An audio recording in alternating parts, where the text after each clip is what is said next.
That's according to the Academy of Medical Royal Colleges. The body, which represents 24 medical colleges and health facilities, said rationing surgery based on patients' lifestyles would widen inequalities to access health care. 4 days of snow may have brought the UK grinding to a halt, but on many farms it's business as usual. One farm near Gisborne in Lancashire have found an, let's call it an interesting way to help their newborn lamb survive the beast from the east by putting them in the Aga. We advise you not to try this at home. According to the farmer, he pops them in for a quick 10 minutes to warm them up. There it is. I'm really not sure about that. I mean, looks happy. All was good. 9 minutes past 7 is the time.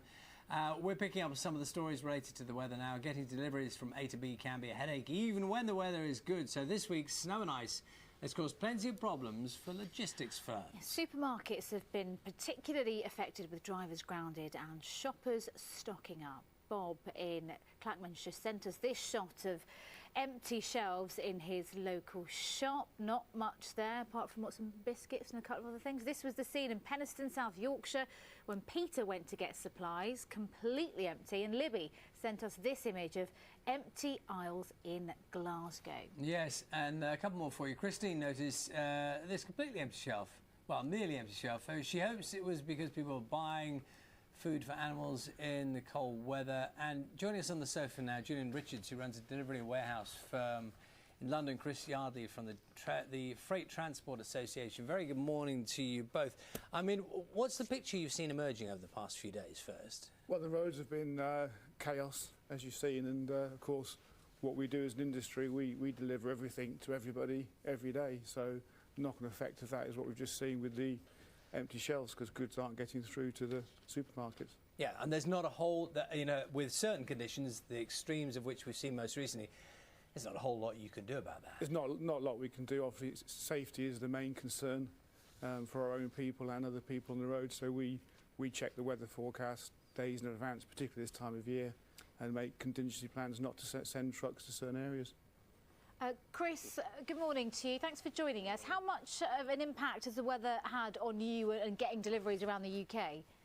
Well, certainly it's had a major impact on the supply chains across the UK. It might be that the effects might be seen in a few days' time, as with trains and planes. If the vehicles aren't moving around, they're not going to be in the right place to make the deliveries in the next couple of days. So actually, the impacts might be seen over the next few days. But the logistics sector is quite robust, and it'll be up and running and supplying the shops and businesses of the country as soon as possible. So even though the weather's improving, we might continue to see those empty shelves in the next few days as the weather improves because of the knock-on effect? Yes.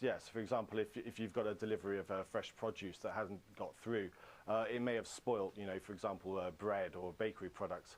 So that might have to then be replaced, and then the vehicles have to go back to the production plant and then restock the shops that way. So there might be a few days of empty shelves, but hopefully it will be back up and running as very quickly as possible. I mean, we were talking to someone in Calgary in Canada earlier, and they're experiencing really cold weather, but everything just carries on as normal. I mean, is there anything that could have been done to prevent this? We did know the cold weather was on its way. Yes, and FTA works with central government and the devolved administrations around the country on the Weather Information Service, and we were putting out the alerts to our members as soon as we received them. It must be remembered this is a rare event in the country. I think it was the first time that a red alert had been issued against the central belt of Scotland on the major transport route there.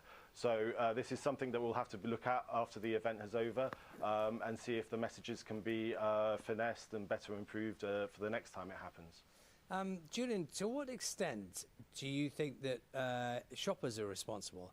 Because, I mean, I see there's a slight smile on your face there. I mean, is it a fact that people go into the shop and they're buying unnecessarily large quantities of things, which results in the empty shelves?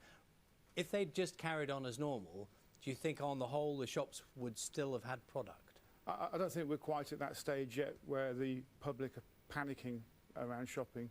I think if it continued longer than 2 or 3 days, that would happen. But I think that the empty shelves are just the fact that the goods aren't getting through. We've got warehouses backed up with products we're trying to deliver, but we can't get to the destinations to deliver them. And on the issue that Chris was picking up on there about, well, you know, what, you knew this was coming. We all knew this was coming. People, you've got to get the right thing in the right place at the right time. That's the job.